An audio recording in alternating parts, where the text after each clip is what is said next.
Greetings and welcome to the Masuk Report. I am Carl Bodner, and it's my pleasure to host our panel discussion.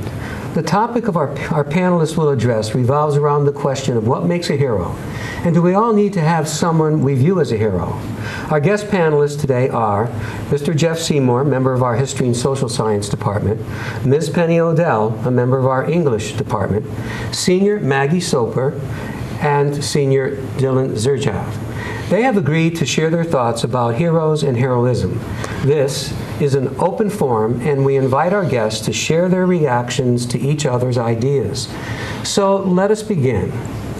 The first question I invite you to address is the obvious question. What is a hero? Mr. Seymour, tell us what you think. That's a tough question. I think it's an overused word. But when I think about a hero, I think about somebody who selflessly gives of themselves for the benefit of others without thinking about any reward, either directly or indirectly. I know that sounds really technical, but I think of heroic people who have done selfless acts. I actually did a little research for this, and I remember a story we used to use years ago when I first started teaching here about the plane crash in the Potomac River in 1982. Oh, yes. When the plane went in the water and split in half, and there were 5 or 6 people huddled in the water, freezing. And as the helicopter came in, there was one guy in the water who helped everybody up as they took everybody away one at a time. And when they went back for him, he was gone. That to me is a hero, somebody who very quickly reacts and gives of themselves to help others. And that's why when I hear people talking about people doing heroic things, I sometimes cringe, because to me, to be a real hero, you really have to take that extra mile and really sacrifice for other people. What do you think, Ms. Odell? Well, you know, it's hard when you're talking about heroes today because we have so many definitions of heroes. And I always, of course, because I teach English, turn to the literary history of heroes. And I think of somebody like Ernest Hemingway, who talked about the code hero, and I think about how really his whole life, even Hemingway himself, to me is sort of a model of heroism, in that he believed in the idea of grace under pressure. He believed that even in a hostile universe, you continue to do the best you can. You go forward, you seize the day, you fight the battles as best you can, knowing that you may not have a reward either here on earth or in the hereafter. So I kind of think of the modern literary hero when I think of heroes. Maggie, what do you think? I think a hero can be someone who acts in a way that benefits and inspires others. I think it could be a firefighter, or it could be maybe a kid in school that stands up for someone and helps other people around them. But is something courageous a main criteria? What if I play the devil's advocate and I say, okay, we call a firefighter a hero for rushing into a building, but is that not their job? Yes, but a lot of firefighting is volunteer. It's something that they want to do. They put their own lives at risk to help others, to save other people, and it's not something that they have to do, it's something that they want to do. They want to help others. Dylan, any thoughts?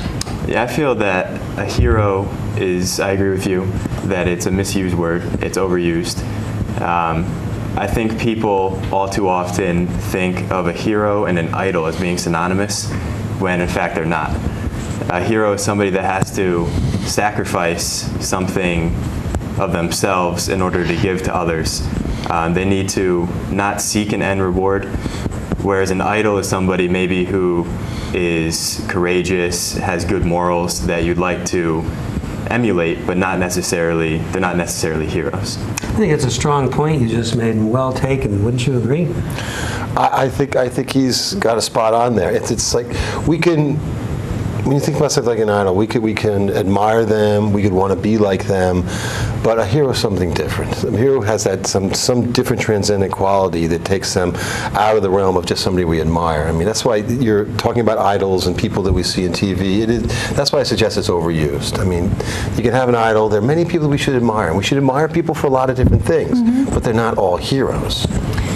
That's right. And do you really have to have that moment? Does it have to be a moment that makes you a hero, or can it be the way you live your life? Can that be heroic? Like I was talking about Hemingway. Can you live? Can heroism be defined as almost a philosophy of life, a view of life, or does it have to evolve around a single event in which you sacrifice yourself for others? It's an interesting question. It is, but you made me think of Emerson, because he thought that exactly what you said. It's a philosophy of life. I saw an interesting piece of art the other day, and across the art it was written, and I'm not sure who said it, maybe somebody here knows who said it. It said, the way you live your days is the way you live your life. And I thought that was just such a wonderful quote, because you can do so many little acts that go unnoticed, but if at the end of the day you can look back and say, I did my best, I helped somebody, I made a difference, tomorrow maybe I'll do better. I think that's a heroic life. Even though, and you're not in desire of recognition. And you're not looking for a carrot at the end. Yeah, you're not looking for a legacy. Yeah. Well, let's transition to my second question. Do people need to have heroes? And if so, why? Maggie, what do you think? I think that people definitely need to have heroes. They need to have something that gives them hope. I think that's definitely what heroes do. You see someone acting in a way like Mr. Seymour was saying, a man who gave up his spot in the flight to allow other people to be safe first. And it's you need to see things like that to give you, I guess, hope, to give you more faith in other people, and it just makes you feel more comfortable. Well, and I would agree with this idea of hope that you're talking about. I think that's really essential, because a life without hope is really very empty and desperate. Dylan, what are your thoughts? I think it depends what definition you take of a hero. If a hero is somebody that acts spontaneously and it's only a single event, then I wouldn't say you need one. I'd say that it's definitely nice, they can definitely help you out, but it's not necessary, because it's not something that can be faked. It just has to happen in a moment. But if you take the other philosophy that heroism is a way of life, then I think you definitely need heroes then, because they are the ones that inspire hope and can really help you through dark times in your life. Ms. Odell, what are your thoughts? Yes, I think we need heroes. I think we need more and more heroes. I'm concerned that today celebrity status gives us heroic status, and that can be that can be a slippery slope, because I think that just because you're famous or glamorous or a phenomenal athlete does not necessarily mean you're living a good life. You certainly may. But I don't think that would be the criteria that I would want to use for myself to weigh in on heroism. So I think a lot of people think fame means hero. Mm-hmm. Well, Mr. Seymour, what do you think about this hope idea, and what about this notion of a true hero is one that lives with some consistency? I think all the models we're talking about right now are models of what I would consider heroes, and I think that in the world today we do need heroes, because to me heroes represent some aspect of human goodness, and I think we all need to be reminded that humans are basically good creatures, and heroes sometimes stand as exemplar of selfless goodness, and they sometimes get lost in the shuffle. My example of the guy at the plane crash is one example, but you can live a heroic life. And I like to believe that people are good, and I think that heroes help to remind us that human beings are capable of great good, and we can be good, both in the moment, in a crisis, and in our day-to-day lives. And that, to me, is what I look for in people. I look for that little sign of goodness, and heroes to me are exemplars of that goodness. Do you think just because many of us say that we're becoming an extremely narcissistic culture, that is why we misplace our value and idea and notion of an admirable hero? Or a life well lived. Yeah, we have become narcissistic, no doubt about it. And I agree. I think people do make the mistake of equating that sort of celebrity status, or that sort of idol worship, if you want to call it, as hero worship. It's not. It's not. When you use the sports example, oh, he's a sports hero. He's really good. He's worthy of praise. You can admire him, but you gotta really be careful about calling somebody like that a hero, because there are plenty of other people. There are 18, 19-year-old kids in Afghanistan who are putting their life on the line. Every day they perform heroic acts that far transcend anything that's going to happen on a football field or a baseball diamond. Nevertheless, we call Eli Manning's a football hero when he wins the Super Bowl. But okay, fine. But I don't think he's a true hero. I do admire him. I respect him. I like what he does. It makes me feel good inside because I'm a Giants fan. But to me, that's not true heroism. As young people, do you think your culture is becoming narcissistic? I think so. I think that's definitely a problem. As Mr. Seymour was saying, people do call football players or other sports people, they call them heroes, but they're not. I agree that they're not heroes. They're people who are doing things for themselves. They're not helping others. They're personal goals that they're setting themselves and accomplishing. And although people watch it and although people see it and can appreciate it, I don't think that that's exactly heroism. It's people who are doing things like are over in Afghanistan that are doing things for others that are less selfish or less of the narcissistic that has become so common today.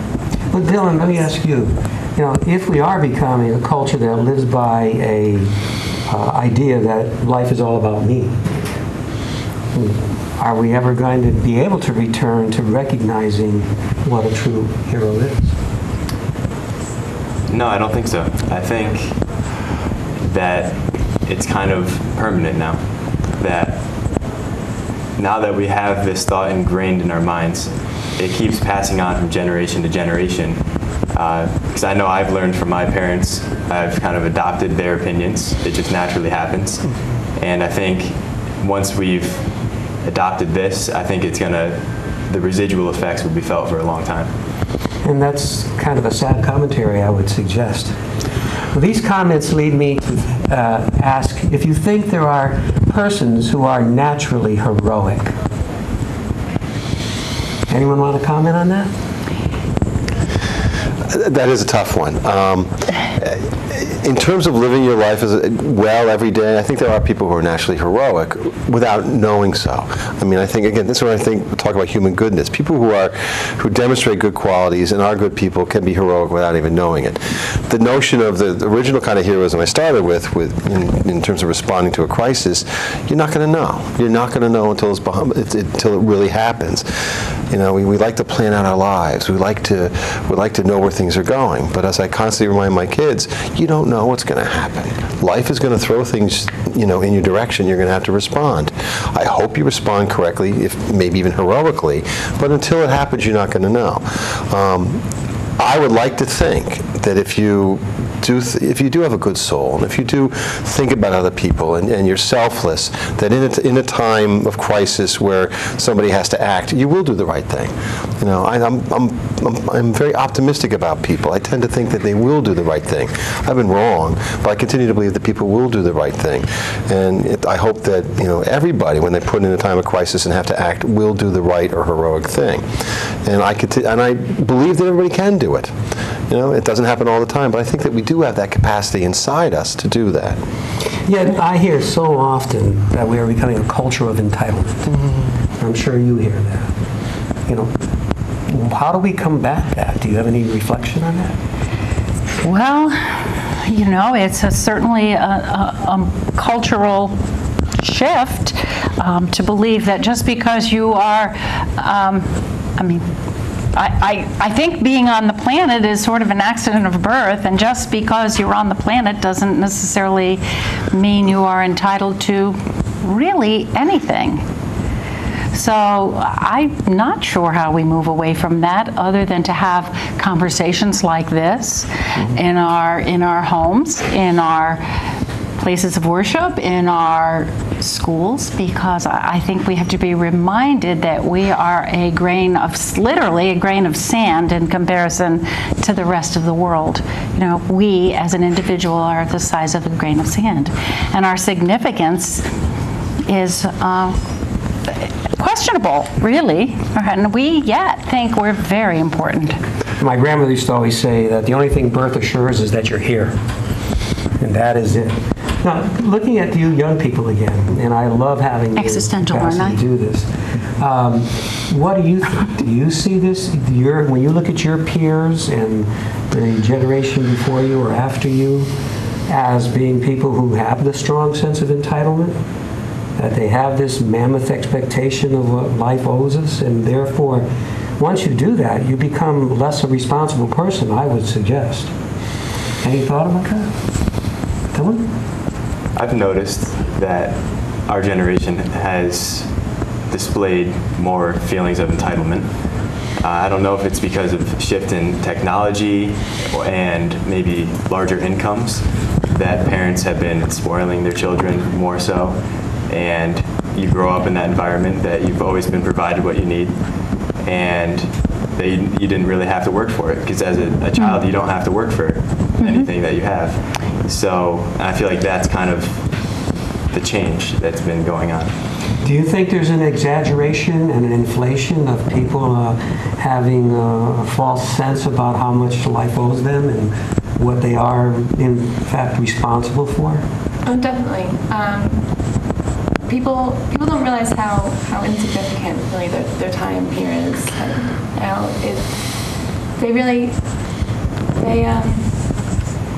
sorry, could you repeat the question? Well, do you think that, are you in agreement with Dylan, that if we don't have this sense of appreciation of our existence and of each other, and we still have this notion that, I'm entitled to all of this. You, Miss Soper, you're supposed to make sure I can pass the CAT. You're supposed to make sure I can do this. Do you see that? And do you even see it in the generations older than you? You have the right to criticize us. I think it's definitely more obvious in our generation, the younger generation. I think people don't realize that they have to work for things, as Dylan was saying, that they feel like they should just receive what they need, that they don't have to go out and get it. And that's because that's what they've been taught. That's what we've, I think, slowly over the generations, people have been just getting what they need, and they're sort of losing that sense of if I need something, I should have to get it for myself. But as an old saying once goes, children learn what they live. So even we, who are the parent and grandparent generation, we hold some responsibility for this then. Do you agree? Yes, definitely. All right. This discussion demands that I ask for your thoughts of why we have grown, and this you've already somewhat addressed, why we've grown to perceive athletes, celebrities, and as heroes. Now, why have we done that? What do you think is going on that just because he can throw passes, Tom Brady is a hero? Or whoever you want to choose. What do you think? I think it's more a misuse of the word hero than it's... Going back to Mr. Seymour. Yes, definitely. It's people, because they idolize him, because people would like to be like him, they say that, oh, he's my hero. But he's not. He's more of an inspiration to you. He's more of someone that you would like to be like rather than... An idol rather than a hero. Yes. Yes, rather than someone who's important and having that great of an effect on the world, just because they're having an effect on your life makes people think that they're a hero. But I think it's just a misuse. Very good point. Dylan, what are your thoughts? Yeah, I completely agree. I think it's just a misconception of the word hero. I think that the meaning has been lost over generations. And therefore, all of us are less better off. Yes. Mr. Seymour? I don't know if we're all less better off, but I think the problem is the misuse of the word. But just to go back to an earlier thought, As I said, I'm an optimist. I continue to believe that even though people might think that the young people now are even more disaffected and even more narcissistic and more selfish, I continue to believe that every one of them has a seed of something good and heroic in them. And the reason I say that is because I look back when I was a kid and compared to now, 100 years later, and yeah, maybe the kids spend more time on themselves, maybe they're more pampered, maybe they're more privileged, maybe they're spoiled, but there's a lot of kids who are much more involved in civic affairs and charitable things and community service. This is stuff that really, we kind of did as a little sidelight. The kids nowadays can demonstrate much more commitment to causes and ideas than I remember a lot of us doing back in the old days. So there is still, I'm going to say there's hope, right? Because there are a lot of good kids who will be engaged, will be involved, who, yeah, they can spend all day, a lot of time texting and taking pictures of themselves, which they do all the time, but then they know they can find the time to do the other good things. So I think there is good there, and it will, as they get older, it'll be revealed. I mean, because kids now are smarter, they have more opportunities, and once kids figure out how the way the world works, they're going to realize, well, guess what? I do a little bit of work, show some innovation, be smart, and I'll do fine. And as the kids get older, and we see it in this building, they start to turn their thinking a little bit that way, and then we send them on their way. And as I said in the opening day at school, I look at the kids who graduated 5 years ago, and they were all, you can call them narcissistic and selfish, but over the course of 5 years, they transformed themselves into good, hardworking people. And that's why, high school's a little snapshot. And maybe we should be a little bit concerned, but I know that inside, there's something there that they will develop that may not make them heroes, but, will make them good people. Well, one of the hardest jobs in life, I would suggest, is to be a good person. Do you share the optimism of your colleague? He is an idealist, that is for sure. And I do share the optimism of my colleague. I think all people have the potential to do great things. And I'm using that as an example. We live our lives. The way we live our lives is evidence of those good things. Look at all the people we educated in this building who are now working in this building and inspiring other people. I taught all three administrators, or was at least involved in some capacity with all three of our current administrators. I'm sure you did as well. And well, there you go. I mean, so we do see the cycle. We do see how they do grow and they do blossom and they go out and do great things. So yeah, I do share the optimism. How do these statements of compliment, how do they make you feel? It definitely makes me want to grow in the future. It definitely makes me want to prove myself later on. I agree that right now we're definitely still learning. That's why we're here. That's why we're going to high school and then to college. We're educating ourselves on what we need to do, to grow as people. And so, yeah, I really appreciate those compliments. How about yourself? It's definitely nice to hear. But I think it's nice important. to hear because too often you hear the opposite? Not necessarily. No, I bet you hear good things because you're two great young people, So we're proud of you. Thank you. And that goes along with my point, is I think it's important to remember that we're only partly responsible for doing community service and such, because it's teachers and parents that have inspired us to do so. That's nice to hear. Thanks for saying that. All right, I would like to ask one last question. Do you consider persons viewed as modern heroes to be equal to famous heroes of the past? No? This gets back to that misused definition. I think, when I think of heroes of the past, I think of people Fictional or heroes of the past. Heroes of the past. I mean, I think of people who have accomplished good things, but a true hero is going to be a true hero no matter what era you're in. I mean, if you really, stick to a true definition of what a hero is, somebody who's heroic now would be, similar to somebody who's heroic 50 years ago or 250 years ago. As we said, we misuse it. But the hero, I think that, in each generation, in each era, a true hero shares the same qualities, and so they would be equal. Again, just be careful how you use the word hero. So whether we're looking at George Washington or a contemporary. Or Odysseus in the Odyssey. See. Okay. But in my definition, a politician can't be a hero. Oh, Okay, they can't be. very good point. Right, they can't be. Interesting point. That is interesting. See, he's not a complete optimist. He's not an optimist after all.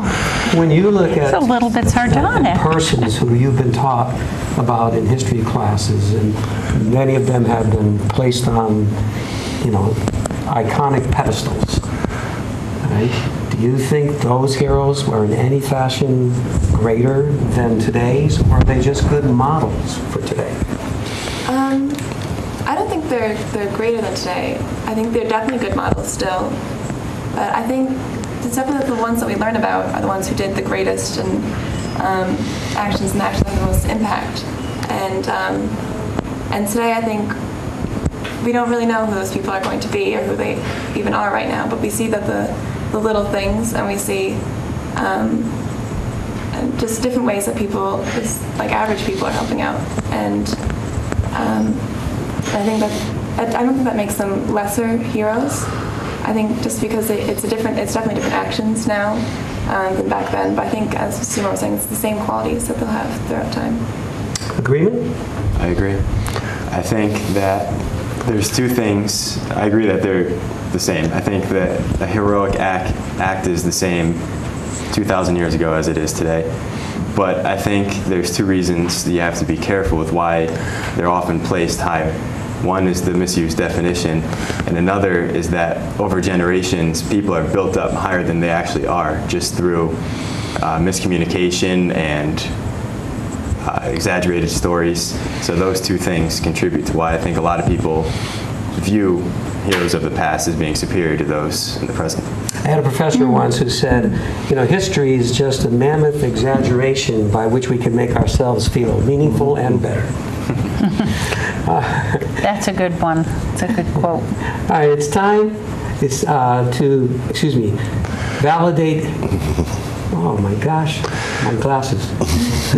All right, it's time essential to validate why one should deserve the status and stature of the hero.